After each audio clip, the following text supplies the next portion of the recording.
Hi, റോസിലയുടെ പുതിയൊരു വീഡിയോയിലേക്ക് എല്ലാ കൂട്ടുകാർക്കും സ്വാഗതം. എന്നാണ്ട് വിശേഷം? എൻ്റെ കൂട്ടുകാരെല്ലാവരും സുഖമായി സന്തോഷമായിരിക്കുന്നു. ഞാനും സുഖമായി സന്തോഷമായിരിക്കുന്നു. പിന്നെ പെരുന്നാൾ ആഘോഷിക്കുന്ന എല്ലാ കൂട്ടുകാർക്കും ഈദ് മുബാറക്. ഇന്ന് നമുക്ക് അടീനിയത്തിൻ്റെ കുഞ്ഞു കുഞ്ഞു വിശേഷങ്ങളുമായിട്ട് വീഡിയോയിലേക്ക് പോകാം. എൻ്റെ അടീനിയം കുഞ്ഞുങ്ങൾ നിങ്ങൾ ആദ്യം കാണും. നിങ്ങൾ കഴിഞ്ഞ വീഡിയോയിൽ കണ്ടിട്ടുണ്ട്. ഇത് കണ്ടോ, നിങ്ങൾ കണ്ടോട്ടാ. എല്ലാത്തിലും ഫ്ലവറൊന്നുമില്ല.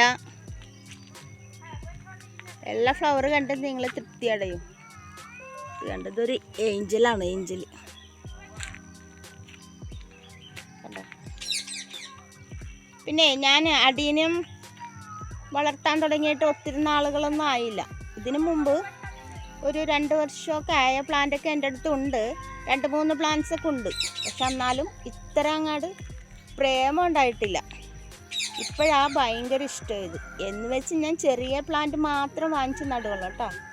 കുറച്ച് ഒരു 8 പ്ലാന്റ് മെച്ചൂറായ വാങ്ങിച്ച്. ഇതേ സൈസിലാണ്. ഇത് സരോജം ഹോം ഗാർഡനിൽ നിന്ന്,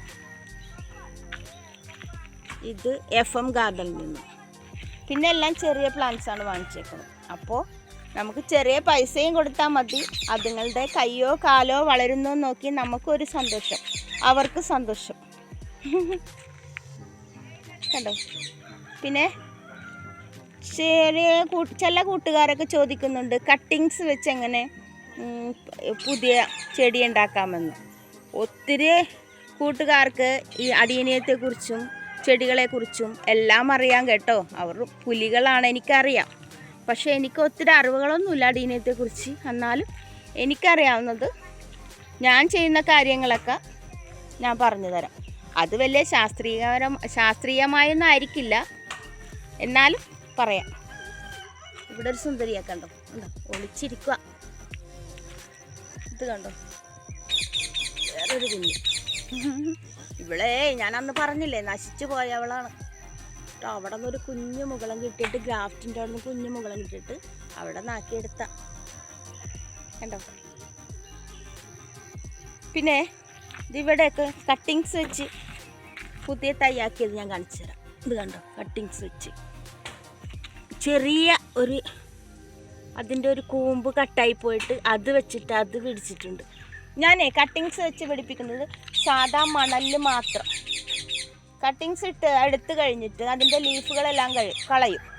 എന്നിട്ട് സാഫ് തേച്ചിട്ട് ഒരു 2 ദിവസം വെച്ചിട്ടാണ് ഈ മണലിൽ കുത്തിവെക്കുന്നത്. നമ്മൾ മദർ പ്ലാന്റിൽ നിന്ന് കട്ടിങ്സ് എടുക്കുമ്പോൾ ആ കട്ടിങ്സ് എടുത്ത ഭാഗത്തും സാഫ് തേക്കണം. കട്ടിങ്സ് നമ്മൾ കട്ടാക്കി എടുത്തില്ലേ, അതിലും സാഫ് തേക്കണം കേട്ടോ. സാഫ് പുരട്ടിയിട്ട് വേണം 2 ദിവസം വെക്കാൻ. ലീഫുകളെല്ലാം ഞാൻ അടർത്തി കളയില്ല. റോസ് പ്ലാന്റിനോട് കളിക്കണ പോലെ ഇവളുമാരോട് ഞാൻ കിടന്ന് കളിക്കില്ല. ഞാൻ കട്ട് ചെയ്ത് കളയും. അടർത്തി കളഞ്ഞാൽ സ്കിന്നിന് എന്തെങ്കിലും പറ്റിയാലോ. പിന്നെ ഞാൻ ഇവളുമാരെയൊക്കെ പോട്ട് ചെയ്തേക്കണത് മണലിലാണ്. മണ്ണൊട്ടും ചേർക്കാറില്ല. മണലിൽ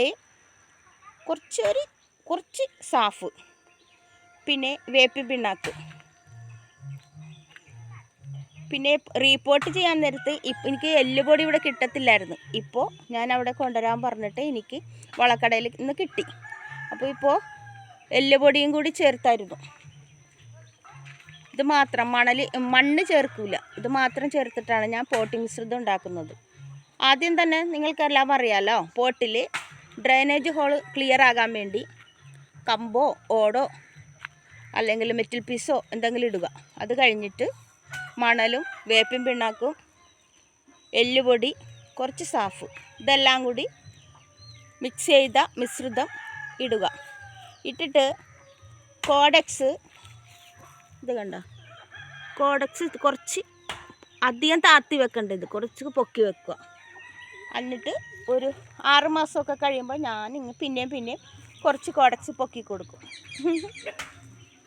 ഇത് നിങ്ങൾ കണ്ടില്ലേ, ഇത് ഞാൻ കമ്പ് വെച്ചിട്ട് ഒരു 2.5 വർഷമൊക്കെ ആയിട്ടുണ്ട്. 1.5 വർഷം 2 വർഷം മേലെ ആയിട്ടുണ്ട്. ഞാനിങ്ങനെ ചിരട്ട വെച്ചിട്ട് ചെയ്ത് കോഡക്സ് ഭംഗിയാക്കിയതാണ്. ഇത് കണ്ടോ, വിത്തായിട്ടുണ്ട്. ചിലതിലൊക്കെ വിത്തായിട്ടുണ്ട്. ഞാൻ അങ്ങോട്ട് തീങ്ങട്ടെ കേട്ടോ. ഇവിടെയും വിത്തായിട്ടുണ്ട്. നമ്മളോട് പ്രേമം വന്നാലെൻ്റെ മക്കളെ പിന്നെ നമുക്ക് നിർത്താൻ പറ്റൂല. നമ്മൾ എങ്ങനെയെങ്കിലും വീണ്ടും വീണ്ടും വാങ്ങിച്ചു പോകും. കാരണം പിന്നെ അധികം കളിക്കാൻ പറ്റൂല കേട്ടാ ഇവരോട്. ഒത്തിരി വെള്ളം കൂടാൻ പാടില്ല, വെള്ളം കുറയാൻ പാടില്ല, അങ്ങനെയൊക്കെ ഉണ്ട്. കുറച്ച് ഡിമാൻഡൊക്കെ ഉണ്ട്. കണ്ടോ. പിന്നെ ചില കൂട്ടുകാർ ചോദിച്ചായിരുന്നു കോഡസ് എങ്ങനെ ഞാൻ വലിപ്പം വെപ്പിക്കുമെന്ന്. എൻ്റെ ചെറിയ പ്ലാന്റിനൊക്കെ ഒരുവിധ കോഡക്സ് ഉണ്ട്. ഇത് കണ്ടോ, ഇത് ഞാൻ വിത്തിട്ട് മുളപ്പിച്ച കുഞ്ഞുങ്ങളാണ്. അത് ഞാൻ ഇത്ര ആകുമ്പോൾ തന്നെ പ്രൂൺ ചെയ്ത് കൊടുക്കും. കാണുന്നുണ്ടോ നിങ്ങൾ?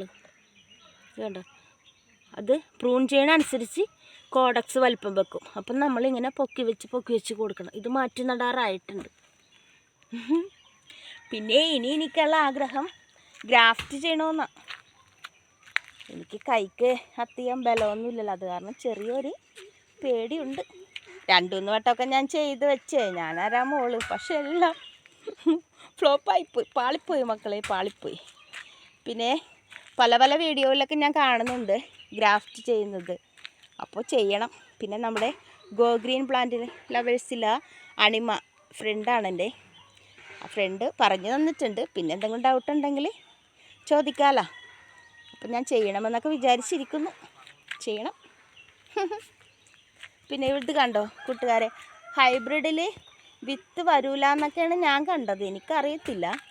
ഇത് കണ്ടോ, ഒരു ഹൈബ്രിഡ് കുഞ്ഞ്, ഗ്രാഫ്റ്റഡ് കുഞ്ഞ് ഫ്ലവറായിട്ട്. ഇത് കണ്ടോ, വിത്തിനുള്ള പുറപ്പാടൊക്കെ ഉണ്ട്, നമുക്കറിയത്തില്ല.